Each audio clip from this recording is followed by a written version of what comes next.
नमस्कार। प्रदेश के नंबर 1 और सबसे भरोसेमंद news channel India news Haryana में आपका स्वागत है। मैं हूं रोहित सावल और आप देख रहे हैं हमारा खास कार्यक्रम सामना सवालों का। और आज हमारे सवालों का सामना करेंगे प्रदेश सरकार के कद्दावर कैबिनेट मंत्री राव नरबीर सिंह। राव साहब, आपका स्वागत है इंडिया न्यूज हरियाणा। शुक्रिया। राव साहब, क्या करेंगे, किस तरह से देखते हैं प्रदेश सरकार का अब तक का कार्यकाल? लोग कहते हैं, विपक्ष कहता है कि आपकी सरकार नौकरशाही पर पकड़ नहीं बना पाई, क्या कहेंगे? विपक्ष का काम तो सरकार के काम को नजरअंदाज करके और सरकार की बुराइयों करने तक सीमित होता है। मेरा ये मानना है कि मुझे हरियाणा की राजनीति में आए तकरीबन 29 साल हो गए। मैं 1987 में पहली बार विधायक बना और मंत्री बना था उस समय। और मुझे कहने में संकोच नहीं कि जितनी भी सरकार रही और मुझे 6 मुख्यमंत्रियों के साथ काम करने का अवसर मिला है।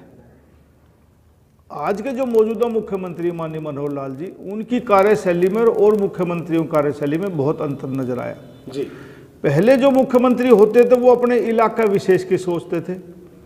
एक ऐसा व्यक्ति पहली बार इस प्रदेश का मुख्यमंत्री बना है जिस पर आप कभी क्षेत्रवाद का, जातिवाद का, भाई भतीजावाद का या आप पैसे का आरोप नहीं लगा पाएंगे जब तक ये मुख्यमंत्री रहेंगे तब। और उसके हटने के बाद भी हरियाणा की जनता में कोई भी व्यक्ति इस व्यक्ति के ऊपर कोई आरोप नहीं लगा पाएगा, ऐसा मेरा मानना है। ऐसा मेरा अब तक के जो जानकारी आई, अब तक जो उनका बर्ताव देखा है, उस हिसाब से मैं दावे के साथ कह सकता हूँ कि उन पर कोई फर्क की नज़र नहीं आएगा। इसलिए हरियाणा में मैं ये मानता हूँ कि वो नए एमएलए बने, नए मुख्यमंत्री बने, लेकिन ये कहना कि उनकी पकड़ नहीं है, ये ऐसी बात नहीं है। हरियाणा में काम चल रहे हैं, संगठन ठीक है, सरकार ठीक है, प्रशासन पर अब बहुत बड़ी पकड़ बनी है और कहीं गड़बड़ पाई जाती है तो प्रशासनिक स्तर पर फेरबदल भी मुख्यमंत्री द्वारा समय समय पर किया जाता है। राव साहब, ठीक है, आपने कहा हरियाणा का एक लंबा अनुभव आपका सियासत का है, लेकिन हरियाणा में जाट नॉन जाट ये बातें ऐसा नहीं कि अब शुरू हुई, इस तरह की बातें कई बार शुरू हुई, लेकिन आज के मौजूदा दौर में खाई सी बन गई है जाट नॉन जाट में, तो उसका जिम्मेदार किसे मानते हैं आप? ये पुरानी सरकारों को मैं जिम्मेवार मानता हूं कि हरियाणा में 18 साल तक जाट मुख्यमंत्री रहा है जी। अब के 18 साल के बाद माननीय मनोहर लाल जी मुख्यमंत्री इस प्रदेश के बने और वो नॉन जाट हैं, तो स्वाभाविक तौर पर जिस आदमी का कुछ हक छिनता है उसमें दर्द तो होता ही है। जाट अपना अधिकार समझते कि हम मुख्यमंत्री होने चाहिए, नॉन जाटों को ये प्रतिनिधि था कि हमारा आपके पहली बार मुख्यमंत्री बना है, उनकी सोच बदली है। लेकिन इसमें ये कहें कि सरकार की तरफ से कोई नाकामी रही है, सरकार ने पूरी कोशिश करी है और ये नॉन जाट का। लेकिन आप मानते हैं कि जाट नॉन जाट की खाई हरियाणा में बन गई है? थोड़ी थोड़ी बनी है, तो उस खाई को पूरा करने की कोशिश हो रही है और बढ़ाने की कोशिश हो रही है? नहीं, उस खाई को पूरा करने के हम उसकी कोशिश करेंगे, ये भरपाई हो और ये खाई आगे ना बढ़े। लेकिन आपके नेता तो एक से एक बयान देते हैं, चाहे आपके सांसद हो, चाहे कई विधायक हैं आपकी पार्टी के, और आपके अहिरवाल से विधायक हैं, वो कहते हैं कि नहीं साहब, वो तो और इस खाई को और चौड़ा करने में जुटे हैं। पार्टी के स्तर पर, संगठन के स्तर पर इस खाई को भरने की पूरा प्रयत्न किया जा रहा है, लेकिन व्यक्तिगत तौर पर कुछ आदमियों की नाराजगियां हो सकती है, कुछ आदमियों के विचार भिन्न हो सकते हैं, लेकिन पार्टी का विचार एक है, सब विधायक उसके साथ है। राव नरबीर जी के बारे में कहा जाता है कि चाहे कैबिनेट की बैठक हो या बहुत आपको हाजिर जवाब भी कहा जाता है राव साहब, और आपके जो वन लाइनर जिसे कहते हैं वो खासे मशहूर है, चंडीगढ़ से लेकर यहाँ गुड़गांव तक अगर हम बात करें। लेकिन ये पूरा जाट आरक्षण आंदोलन चला, आपका कोई बयान आपका नहीं आया? मेरा बयान इसलिए नहीं आया, मैं नहीं चाहता था कि सरकार की किसी स्तर पर कोई बुराई आए या कोई अच्छाई इस मेरे प्रति कोई आए कि भाई इसने इस भावना से काम किया कि भाई सरकार की कहीं फजीहत हुई जी। मैं कोई बयान देता तो ये लगता कि ये नॉन जाट का प्रतिनिधित्व करता है, इसलिए मैं सरकार में मंत्री हूँ और मंत्री का जिम्मेवारी होती है कैबिनेट के नाते कि सामूहिक हमारी जिम्मेवारी, जो मुख्यमंत्री जी बयान दे रहे उसमें मेरी हामी है जी। तो यानी आपने एक तरह से विवादों से आप बच गए पूरी तरह से? मैंने कोशिश करी कि मैं विवादों से बचूं और जो मुख्यमंत्री जी फैसला करेंगे हम उनके साथ एक कैबिनेट के मंत्री के नाते कदम से कदम मिलाकर उनके साथ हैं जी। राव साहब, गुड़गांव की अगर हम बात करें, आप पूरे हरियाणा का प्रतिनिधित्व वैसे तो करते हैं बतौर मंत्री, लेकिन यहाँ पर आपका बादशाहपुर आपका विधानसभा क्षेत्र है।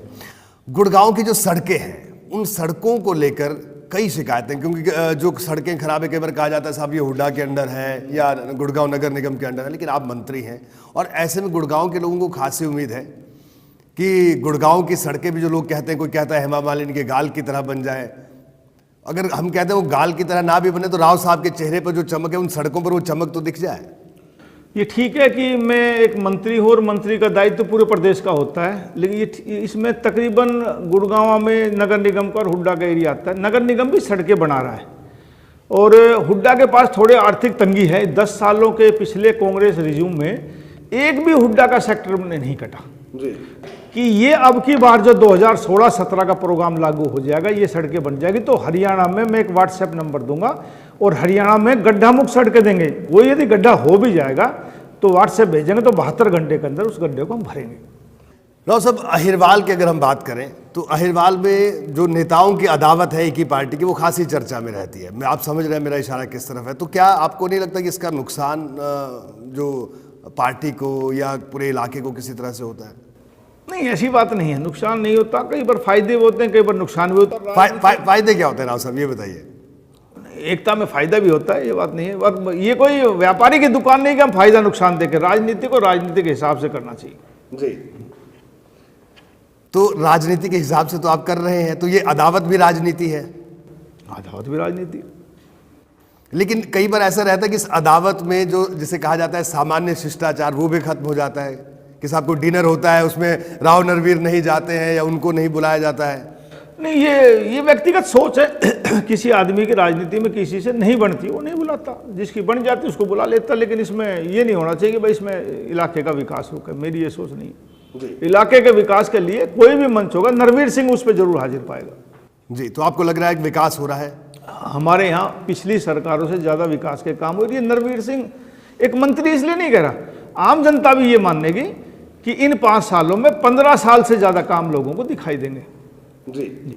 हमारे गुड़गांव और खास तौर से अहिरवाल में इतनी घोषणाएं हुई हैं, उनको अमली जामा ये सरकार पहनाएगी और बहुत बड़े विकास के काम होंगे। मैं ये आपको बताना चाहता हूं कि हमने अभी माननीय मुख्यमंत्री जी ने एक मेडिकल कॉलेज मनेठी में रेवाड़ी में घोषणा करी है। अभी हमारे यहाँ यूनिवर्सिटी की घोषणा करके गए गुड़गांव, जो बहुत सालों से मांग थी। जब मैं पहली बार विधायक बना, मंत्री बना 1987 में, तब से मांग थी कि गुड़गांव और रेवाड़ी में एक यूनिवर्सिटी बने। बाद में कुछ सालों के बाद एक रीजनल सेंटर मीरपुर रेवाड़ी में बनाया गया, जो आज यूनिवर्सिटी का दर्जा इंदिरा गांधी यूनिवर्सिटी है। बहुत सालों के बाद, क्योंकि गुड़गांव हरियाणा के राजस्व में सबसे ज़्यादा राजस्व देता है और गुड़गांव आज हमारा साइबर सिटी, मिलेनियम सिटी और न जाने कितने नामों से पुकारा जाता है। तो इस गुड़गांव में भी एक यूनिवर्सिटी की बहुत दिनों से मांग थी। मुख्यमंत्री जी की हमारी सरकार बनने के बाद भी जितनी भी जिले में जनसभाएं, उन सब जनसभाओं में सभी विधायकों ने मांग रखी। माननीय मुख्यमंत्री जी ने मान के और कांकरोला भांगरोला में अब एक नई यूनिवर्सिटी की स्थापना होने जा रही है, जो गुड़गांव में एक मील का पत्थर साबित होगी। ऐसे ही हमारे यहाँ गुड़गांव दिल्ली के बिल्कुल नज़दीक है। दिल्ली और गुड़गांव की कनेक्टिविटी कुल 2 जगह से थी रोड के हिसाब से, एक NH8 से, एक महरौली रोड से। और सुबह और शाम कई घंटे जाम की स्थिति से आज भी हमें गुजरना पड़ता है। हमारी सरकार आने के बाद पहले तो मैंने सबसे पहले गडकरी जी से कई बार मुलाकातें करके, और हमारे 3 चौराहे हैं जहाँ ज़्यादा जाम लगा रहता है, इफ्को चौक, सिग्नेचर टावर, राजीव चौक। इन तीनों चौकों का नवीनीकरण करने के लिए और इन तीनों चौकों को सिग्नल फ्री करने के लिए हमने मीटिंग बुलाई। और हमसे पहले कांग्रेस सरकार ने मीटिंग बुला के एजेंडा पास किया था और उसमें 75% हरियाणा गवर्नमेंट को देना था, जिसमें 3 एजेंसियां थी, एक लोकल बॉडीज, एक नगर निगम और एक हुड्डा डिपार्टमेंट, और 25% देना था नेशनल हाईवे। मैंने उसके जाके गडकरी से मिलकर कि हमारी आर्थिक स्थिति हरियाणा की इतनी अच्छी नहीं है अभी, तो हमने मीटिंग करके 75% नेशनल हाईवे किया और 25% हरियाणा गवर्नमेंट, चाहे वो लोकल बॉडी दे, चाहे हुड्डा दे, चाहे नगर निगम दे, वो हमने फैसला कराया और उसके टेंडर भी हो गए और मई महीने के अंदर वो काम इन तीनों के शुरू हो जाएंगे। जी। बहुत दिन से मांग थी हमारी कि हीरो होंडा चौक शुरू हो, जबकि 16 साल से नेशनल हाईवे चल रहा है। हमने शुरू करवाया, अगले महीने मई के अंदर वो रोड्स बन के तैयार, ये हीरो होंडा का पुल तैयार हो जाएगा। अभी हैपनिंग हरियाणा हुआ, इंडस्ट्रियल समिट हुआ हरियाणा गुड़गांव में हमारे एक कनेक्टिविटी है जिसको हम NPR SPR बोलते हैं। NPR को हमने जो द्वारका जाके मिलता था, हमने उसमें कुछ अभी थोड़ी हरियाणा की तरफ से भी दिक्कत है, जो 1-2 महीने में दूर हो जाएंगे, प्लॉट्स होल्डर को प्लॉट देने हमने। लेकिन जब हम बिजवासन के पास जाके छोड़ देते हैं अपनी ज़मीन को, तो आगे दिल्ली शुरू हो जाती है। जी। तो उस दिल्ली को हम पूरा नहीं कर पाते, उस सड़क को। हमने माननीय गडकरी से निवेदन किया और उन्होंने उसको नेशनल हाईवे डिक्लेयर किया, ताकि दिल्ली की सरकार से भी उस जमीन को एक बार करवा सकें। और एक छोटा सा 12-16 किलोमीटर का एक एरिया जिसको नेशनल हाईवे डिक्लेयर किया और वो बहुत जल्दी बन जाएगा। इसी प्रकार महरौली रोड और NH8 इसके आपस में जुड़ाव नहीं था, हमने इसको भी जुड़ाव किया है कि धनसिरी के पास से एम्बियंस मॉल के पास से एक नया नेशनल हाईवे 3-4 किलोमीटर का निकल जाए, तो क्योंकि उसमें भी दिल्ली की कुछ जमीन आती है, वो भी माननीय गडकरी जी ने उसको मंजूरी दी है। इसी प्रकार गुड़गांव का एक आउटर रिंग रोड जिसको हम मानेसर NSG से लेके और महरौली रोड तक जोड़ेंगे, उसको भी एक नेशनल हाईवे डिक्लेयर किया है। इसलिए गुड़गांव अकेले 3 नेशनल हाईवे इस पिछले महीने में ही माननीय गडकरी जी डिक्लेयर करके, जिनको अमली जामा जब पहनाया जाएगा तो गुड़गांव में एक इतना अच्छा रोड का नेटवर्क बन जाएगा, कनेक्टिविटी कई जगह से हो जाएगी, जाम की समस्या से हरियाणा और गुड़गांव की जनता को निजात मिलने जा रही है। ठीक है, ये एक बड़ी उपलब्धि निश्चित तौर पर राव साहब इसे कहा जाए। राव साहब मैं कुछ सवालों पर दोबारा आऊँगा, हालांकि बहुत बार वो सवाल पूछे गए लेकिन कभी साफ जवाब आपकी तरफ से नहीं आया, इसलिए मैं पूछ रहा हूँ। अदावत की हम बात कर रहे थे, बिल्कुल सीधा जवाब चाहूँगा राव साहब। राव इंद्रजीत डिनर पार्टी बुलाते हैं, तमाम बीजेपी विधायकों को बुलाते हैं, आपको नहीं बुलाया, क्या राव नरवीर को ये बात बुरी लगी? और अगर बुलाते तो क्या आप जाते? नहीं, पहली बात तो बुलाते ना बुलाते उसके बाद फैसला होता। उन्होंने मुझे नहीं बुलाया, वो उनकी इच्छा थी। ये तो इस सवाल का जवाब तो वही अच्छी तरह दे सकते कि नरवीर सिंह को आपने क्यों नहीं बुलाया। बुलाने के बाद यदि मैं नहीं जाता तो मैं आपके सवाल का जवाब देता, मैं जाता या नहीं जाता। अब तो फिलहाल उन्होंने नहीं बुलाया, तो इस सवाल का जवाब तो वो ही दे सकते कि उन्होंने क्यों नहीं बुलाया। जी बिल्कुल। राव साहब इसके अलावा अगर हम बात करें, आपके सरकार के जो मंत्री हैं अक्सर वो कई इस तरह के बयान देते हैं, कई ऐसे बयान आते हैं, कई विवादास्पद बयान आते हैं, उस पर यह कहा जाता है, पूरा विपक्ष कहता है कि अनुभवहीन सरकार है। उन बयानों को लेकर या अधिकारियों से कैसे डील करना है ये कई मंत्री नहीं जानते, इसलिए कहा जाता है अनुभवहीन सरकार है। आपका क्या कहना है इस पर? अपोजिशन के पास और मुद्दा कहने के लिए नहीं है। एक्चुअल में आप देखिए कि इतना अनुभवहीन ऐसा कौन सा सरकार ने काम किया, और जो अनुभवहीन सरकारें नहीं थी उनने कितने विकास के काम किए। हमारी सरकार ने सरकार में पारदर्शिता लाने की कोशिश करी है। मैं ये कहूँ कि हमने जीरो टॉलरेंस पे काम करना शुरू किया है। भ्रष्टाचार बिल्कुल हमने, मेरा तो ये मानना है कि भ्रष्टाचार हमने खत्म किया, लेकिन कहीं कहीं सुनने को कोई आती है, सरकार उसके ऊपर कार्रवाई करती है। और जब विकास के काम होते हैं तो कोई ना कोई बहाना लगा के अपोजिशन विपक्ष का ये काम होता है कि हम आरोप लगाएं, सिवाय अनुभवहीनता के और कोई वो आरोप लगा ही नहीं सकते। इसलिए एक ही बात को मुद्दा बनाते रहते हैं। जी राव साहब, आप हमारे साथ बने रहिए, एक छोटे से ब्रेक के लिए यहाँ पर रुकेंगे। ब्रेक के बाद जल्द हाजिर होंगे और हमारे तमाम सवालों का सामना राव नरवीर इसी तरह कर रहे हैं इस ब्रेक के बाद भी।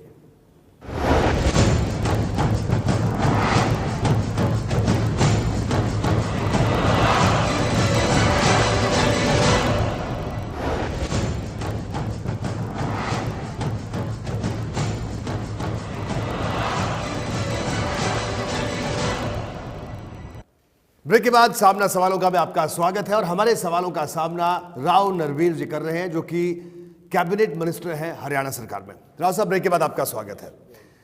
राव साहब, ब्रेक से पहले हमने कई बातें की। आपने बताया कि आप विकास कर रहे हैं, आपके पास एक विजन है, एक एजेंडा है गुड़गांव और पूरे प्रदेश के लिए। अब अगर हम आए दोबारा से, हम एक बड़ी घटना जाट आरक्षण आंदोलन इस प्रदेश के लिए रही, जिससे हमने कहा इसके राजनीतिक सामाजिक कई तरह के इफेक्ट्स हैं जो भी आने वाले समय में भी देखने को मिलेंगे। लेकिन क्या इस स्थिति से बचा जा सकता था? आपकी सरकार इस स्थिति को हैंडल नहीं कर पाई। ये मेरा आपसे व्यक्तिगत सवाल इसलिए क्योंकि ये सवाल हम 100 बार पूछ चुके हैं तमाम लोगों से, क्योंकि आप पहले भी सरकारों में रहे हैं, आप मंत्री रहे, आपको पता है सरकार कैसे काम करती है। नहीं, सरकार थोड़ी बहुत कोशिश ज़्यादा करती तो थोड़ा बहुत इसमें फर्क पड़ जाता, लेकिन एक व्यक्ति विशेष ने और एक इलाके के लोगों ने जानबूझकर ये काम करने की ठानी मन में। और आप आज देखिए हरियाणा के जहाँ जहाँ ये दंगे हुए, वो कांग्रेस के इलाके जहाँ कांग्रेस के सिटिंग एमएलए हैं, एक सुनियोजित ढंग से एक व्यू रचना रच के और ये जो कांड किया गया, ये मेरा मानना है कि हम कोशिश भी करते तब भी रुकता नहीं, क्योंकि उन लोगों की भावना कई दिनों से शायद चल रही हो। कि मैंने एक वीडियो देखा भी, उसमें नए नए फरसे, नए नए डंडे उनके आ रहे हैं, तो वो कोई एक ये नहीं कि गांव वाले अपने उठा लाए घरों से, वो तो बिल्कुल सुनियोजित ढंग से था कि तैयारी करके आए थे, तो इसलिए वो उस समय मेरे को नहीं लगता कि रुक सकता था। डॉक्टर साहब, केएमपी की अगर बात करें, आप बड़े जोर शोर से उसका उद्घाटन हुआ फर्स्ट फेज का, चलिए अच्छी बात है, हमें भी अच्छा लगा, लेकिन क्या बीजेपी सरकार ने 1.5 साल में ही पूरा कर दिया? पिछली सरकारों ने कुछ नहीं किया था? नहीं, पिछली सरकार ने उस पर काम किया था, वो 4 लेन अधूरी पड़ी थी, हमने इसको 6 लेन बनाया और 11-12 महीने के अंदर इसको तैयार किया।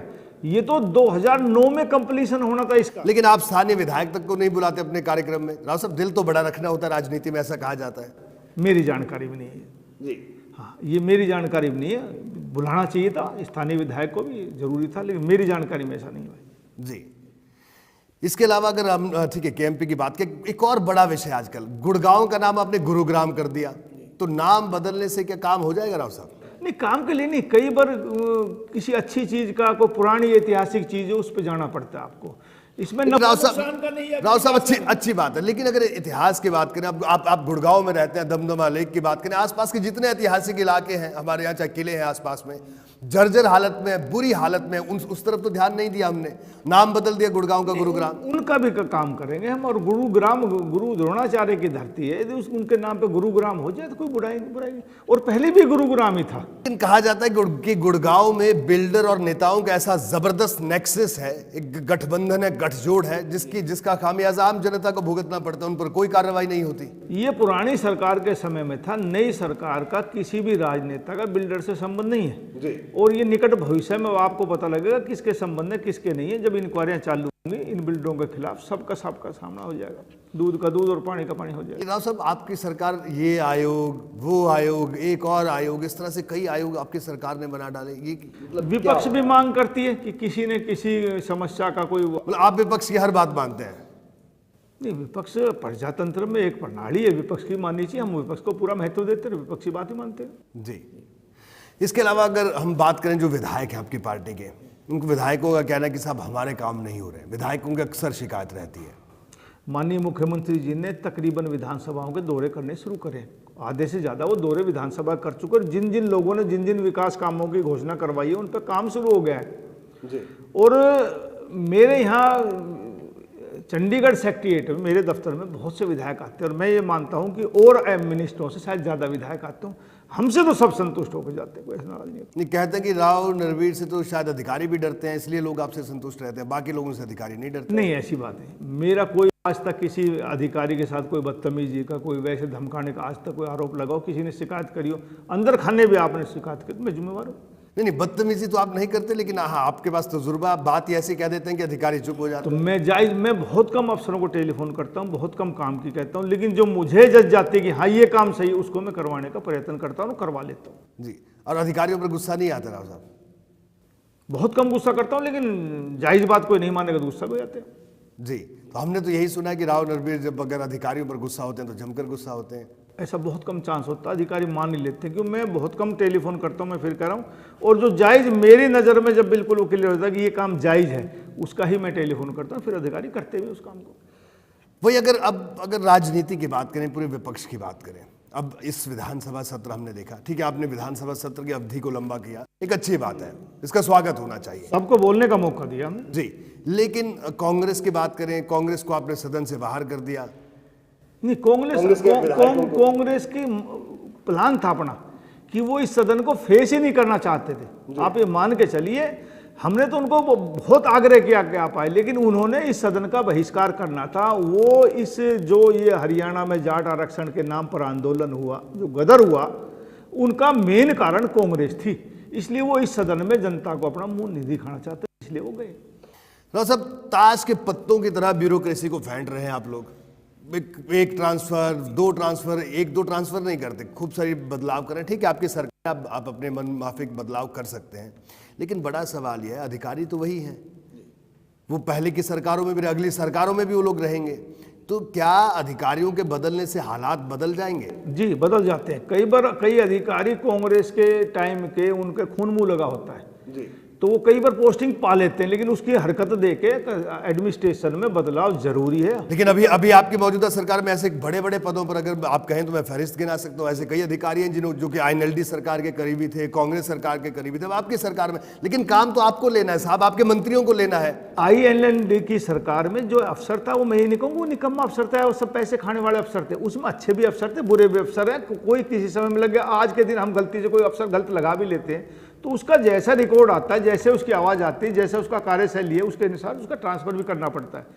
अफसर के ऊपर किसी बहुत कम अफसर होते हैं जो किसी राजकाज के नज़दीक होते हैं, जिन पर छाप लगी होती है। अफसरों से काम लेना सरकार का दायित्व है, सरकार उस कार्य में आगे। तो लगता है वो काम नहीं ले पा रहे हैं, आप तभी एक से एक खूब तबादले आप कर रहे हैं। कई बार हम चाहते हैं कि आदमी सुधर जाए, नहीं सुधरता तो उसकी बदली भी करनी पड़ती है। जी नहीं, आप हमेशा ये क्यों चाहते हैं कि अफसर सुधर जाए? क्या अपनी कार्यशैली में सुधार नहीं होना चाहिए? आपके सरकार में सुधार नहीं होना चाहिए?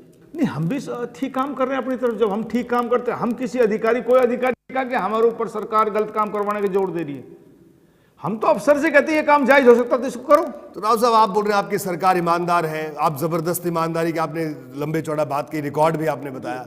ये खेमका साहब, ये जो जितने अधिकारी हैं जिनको कहा जाता है बड़े ईमानदार अधिकारी हैं, वो तो आज भी परेशान है। वो कहते हैं ना पोस्टिंग मिल रही है और एक तरह से उनको बाहर रखा गया है मेन स्ट्रीम से, नौकरशाही की मुख्य धारा से। क्या ज्यादा ईमानदार लोगों से डर लगता है? ये तो मुख्यमंत्री की मर्जी है कि जरूरी नहीं कि ईमानदार आदमी ही काम करे, तो बेईमान से काम कराएंगे? नहीं, कोई जरूरी नहीं जी। ये तो मुख्यमंत्री की मर्जी है कि ईमानदार के साथ साथ काम करने की क्षमता किसकी ज्यादा है। ये एडमिनिस्ट्रेशन का काम मुख्यमंत्री का देखने का होता है। ये जो मेरे पास मैं ईमानदार हूं, मैं जरूरी थोड़ा नहीं। तो जब आप विपक्ष में थे तो आपकी पार्टी को बहुत ईमानदार नजर आते थे, खेमका साहब या दूसरे नौकरशाह। उनको जो जगह मुख्यमंत्री उनके हिसाब से आप आए तो आपने भी वही किया। जो मुख्यमंत्री जी ने ठीक समझा कि इनकी पोस्टिंग यहाँ ठीक है, वहां कर रखी। जी।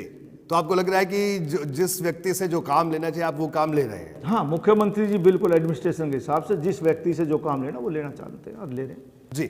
आखिर के दो सवाल राव साहब, क्या आपको लगता है कि भारतीय जनता पार्टी इस प्रदेश में अपनी पकड़ बना पाई है? क्योंकि ये जो चुनाव हुआ, इससे हम ये कहें कि भारतीय जनता पार्टी ने अपने कैडर कार्यकर्ताओं से चुनाव जीता, तो ऐसा तो नहीं है। एक वेव थी देश में, ठीक है, आप लोगों की सबकी मेहनत थी, उससे इनकार नहीं किया जा सकता, लेकिन क्या संगठन मजबूत हुआ है हरियाणा में आपका?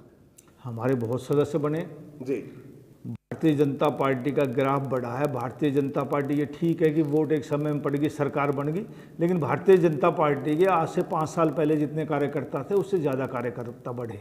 मैं ये मानता हूँ जो सरकार बनती है तो कुछ आदमियों को व्यक्तिगत तौर पे फायदा ना पहुँचाने की वजह से उनमें नाराजगियाँ आती हैं, स्वाभाविक है, ये ह्यूमन नेचर भी है। लेकिन आहिस्ता आहिस्ता हर आदमी ये चाहता है कि मेरा काम हो, तो एकदम किसी का काम नहीं हो सकता, फायदा नहीं मिल सकता। अब हमारी सरकार ने पारदर्शिता के अनुसार नौकरी लगाने का जिम्मा लिया कि हम एकदम पारदर्शिता से नौकरी लगाएं। ना नौकरी नहीं लगा रहे आप, ऐसी पारदर्शिता का क्या करें बताइए? नौकरी लगेंगे हम, अब इंटरव्यू शुरू हुए, नौकरियां लगेंगी, लेकिन आम आदमी जो कार्यकर्ता वो चाहता है कि मेरा बेटा, मेरा भतीजा, मेरा रिश्तेदार लग जाए, तो वो सरकार ने ये कहा कि नहीं, हम बिल्कुल जायज तरीके से करेंगे, जो मेरिट में लड़का आएगा उसको लेंगे। तो कहीं ना कहीं व्यक्तिगत तौर पे नाराजगी अपनी बढ़ती है। मैं मानता हूँ कि उनको वो फायदा नहीं पहुँच पा रहा, लेकिन जब एक तसल्ली हो जाएगी कि भाई इसमें जायज ही काम हो रहा है, तो फिर वर्कर अपनी जगह पर रुक जाते हैं। राव साहब, बिल्कुल आखिरी सवाल है, सवाल को मैं 2 भागों में बांट रहा हूँ। आपके पास एक लंबा चौड़ा अनुभव है, आपकी सरकार है, बहुमत की सरकार है, दिल पे हाथ रख के कोई ऐसा काम जो आपको लग रहा हो अभी तक कि वो अभी कर नहीं पाए, जो करना है लोगों के लिए, और कोई ऐसे वजह बनी हो तो आपको लगता है कि नहीं अभी तक किसी वजह से रुक गया काम, कोई ऐसे आपका योजना, कोई ऐसा मास्टर प्लान लोगों के लिए आपने सोचा हो, या जो सोचा वो सब कर दिया? नहीं, अभी बहुत से ऐसे काम हैं जो पाइपलाइन में जो होंगे समय अनुसार। ऐसा तो मेरे अभी कोई मन में नहीं कि हमने कोई काम सोच रखा हो जिसको हम अमली जामा पहनाने की कोशिश कर रहे हो, ना पहनाए जा रहा हो। ये ठीक है, बहुत से ऐसे काम है जो इलाके में हमने करने हैं, अभी शुरू नहीं करें, समय अनुसार आर्थिक आधार पर देख कर हम कि भाई आज कौन सा काम हो सकता है, कल कौन सा काम हो सकता है। मेरा ये मानना है मनोहर सरकार हरियाणा में जो लोगों ने काम सोचे थे, जिस इच्छा और उम्मीद से लोगों ने इस भारतीय जनता पार्टी की सरकार बनाई है, वो सभी इच्छाएं इस पंचवर्षीय योजना में पूरी होंगी। राव साहब, विद इन द पार्टी, हालांकि आप खुलकर अपनी बात रखते हैं विद इन द पार्टी, लेकिन अब पहले आप मीडिया में भी खुलकर बात रखते थे, अब आप नहीं रखते हैं मीडिया में खुलकर बात। इस बात का हमें जरूर रंज है आपसे, ठीक है, उसको हम जाहिर भी कर रहे हैं, लेकिन अभी भी विद इन द पार्टी या कैबिनेट में जब भी आप बैठते हैं तो खुलकर अपनी बात कहते हैं। हमने तो यही सुना और देखा भी हमने, जो ऑफ द रिकॉर्ड होता है उसको हम ऑफ द रिकॉर्ड रखते हैं। तो मैं ये जानना चाह रहा हूँ कि ये खुलकर बात रखने से का कोई नुकसान भी होता है, कभी आपको महसूस हुआ? खुलकर बात रखने का नुकसान तो बहुत होते हैं जी। हाँ, ये राजनीतिक जीवन में, लेकिन आप एक बात मान के चलो कि अब उम्र 55 साल की होगी जी, और आदमी ज़िंदगी में चाहे 100 साल का हो जाए, रोज़ कुछ न कुछ सीखता है जी। तो कई बार आदमी को हिसाब से बात करनी चाहिए। पार्टी के अंदर जब हम बात करते हैं तो वहाँ कैमरा और मीडिया नहीं होता, वो पार्टी का वहीं, और हमारे पार्टी का ध्येय भी है कि कोई बात आपने अपने उसमें कहनी तो पार्टी के संगठन के अंदर आप बात करिए। कैबिनेट की मीटिंग में कैबिनेट का मिनिस्टर हूँ तो अपनी बात कहने का मेरा अधिकार है। बाहर वो बात जाती है जो मीडिया हम चाहते हैं। जी। ये कैमरा है सामने, तो इसका आप जनता के सामने वो बात मैं नहीं कह सकता जो मैं पार्टी के अंदर कह सकता हूँ। राव साहब, अब तक के आपका इतना राजनीतिक जीवन रहा, आप अपने, मैं ये नहीं कह रहा हूँ कि अभी की आप बात बताएं, कि ऐसा अनुभव अगर आप शेयर करना चाहें हम लोगों से कि आपको जब खुलकर बोलने की कीमत अदा करनी पड़ी हो, भले ही आपने सही बात खुलकर कही हो, ऐसा कोई आपका अनुभव अपने जीवन का? ऐसा बहुत बार आता है। बिल्कुल जानना चाहेंगे ऐसा अनुभव। ऐसा मैं अनुभव तो अब ध्यान नहीं मेरे को कि ऐसा कई बार, लेकिन ऐसा कई बार हुआ है और पिछली सरकारों में भी हुआ है कि कोई जायज बात कह दी हो तो मुख्यमंत्री जी नाराज हो गए मीडिया के सामने, या कैबिनेट में भी कह दिए तो कई बार। चलिए, पिछली सरकार का बता दिया, अभी ये सरकार का तो कार्यकाल है, हम चाहेंगे नहीं कि आप कोई। ऐसा कई बार हो जाता है कि मिनिस्टर यदि कोई बात ऐसी कह दे जो मुख्यमंत्री जी को पसंद नहीं, तो मुख्यमंत्री नाराज होते रहे, मेरे से नहीं औरों से भी होते रहे जी। पिछली सरकारों में होते रहे। और इस सरकार में? इस सरकार में माननीय मनोहर लाल जी अब तक मेरे सामने ऐसा केस नहीं आया कि किसी मिनिस्टर से नाराज हुए हों जी। और सरल स्वभाव के आदमी हैं जी। और राव नरवीर साहब से नाराज होने का मतलब ही नहीं है? नहीं, किसी से भी नाराज नहीं। मेरा तो व्यक्तिगत संबंध उनसे अच्छा रहा और सबका भी अच्छा, लेकिन मनोहर लाल जी अभी तक तो किसी मिनिस्टर से नाराज हुए नहीं जी। तो ये सरकार, अब तक जो सरकार का कार्यकाल रहा, इसे किस तरह से आप आंकते? बिल्कुल साफ गोई से राव साहब, मैं बिल्कुल नहीं चाहूंगा कि बिल्कुल आपका ये कहने का कि बहुत अच्छा, बहुत बेहतर, लेकिन कैसा रहा, क्योंकि आपका पुराना अनुभव है। नई सरकार बनी है जी। और फिर मैं कहता हूं कि जो उम्मीद लोगों ने लगाई थी वो सारी पूरी होंगी। हो सकता है हम आज ना कर पाए, कल करेंगे। जो 5 सालों में लोगों ने इच्छा करी थी वो सारी की सारी जब 5 साल पूरे होंगे तो मैं आपसे इसी मंच पर करूंगा आपसे बात कि वो सभी हमने पूरा मैनिफेस्टो अपना पूरा करेंगे हम, और जो उम्मीदें लोगों ने लगाई थी वो सारी की सारी हम पूरी करेंगे। थोड़ी बहुत समय लग सकता है, और आप किसी भी सरकार को देखें, जो नई सरकारें बनी कभी भी समय में, 2005 का आप याद करके देखिए, मैं भी यहीं था, आप भी शायद यहीं होंगे, जब भूपेंद्र सिंह हुड्डा की पहली बार सरकार बनी तो लोग यूं कहा करते भूपेंद्र सिंह हुड्डा आज गया कल गया आज गया कि चौटाला आएगा, उस टाइम ये हुआ करता। 2 साल 3 साल के बाद भूपेंद्र सिंह हुड्डा उठा और 10 साल तक इस प्रदेश का राज किया। इसी बार प्रजातांत्रिक प्रणाली में जब आदमी वोट गिर के निकलता है डिब्बे से बाहर आता है कमरे से, तो वो सोचता मेरी सारी इच्छाएं आज ही पूरी हो जाएं। प्रजातांत्रिक प्रणाली में ये संभव नहीं है। आहिस्ता आहिस्ता एक बार उसका मन उचटता है और फिर आहिस्ता आहिस्ता फिर जमता है। लोगों का कोई मन उचता भी होगा हमारी पार्टी से तो वो फिर जुड़ जाएगा। विकास के काम देख के, लोगों के काम देख के लोग भारतीय जनता पार्टी को पसंद करेंगे। ये मैं एक दावे के साथ कहता हूँ कि ये ईमानदारी की सरकार है जी। आज से पहले हर पार्टी ने भ्रष्टाचार किया। मनोहर सरकार और मनोहर लाल जी ईमानदार आदमी, हरियाणा की जनता और देश की जनता मानेगी। राव साहब, आपका बहुत बहुत शुक्रिया हमारे तमाम सवालों का सामना करने के लिए। तो हमारे साथ राव नरवीर साहब थे, जो कि प्रदेश सरकार में कैबिनेट मंत्री हैं। राव साहब ने खुलकर तो बात कही, लेकिन जिस विभाग अंदाज के लिए जाने जाते हैं, कई बड़े सवालों का जवाब उन्होंने जरूर डाला। लेकिन इतना जरूर है, उनका ये कहना है कि विकास का एजेंडा उनका है और गुड़गांव और पूरे प्रदेश के लिए उनके पास एक विजन है, जो उनका कहना है। उनका ये कहना है कि आने वाले वक्त में कई विकास की परियोजनाओं को, योजनाओं को धरातल पर लेकर आएंगे। तो हमारी इस खास पेशकश में आज इतना ही। दीजिए इजाजत, नमस्कार।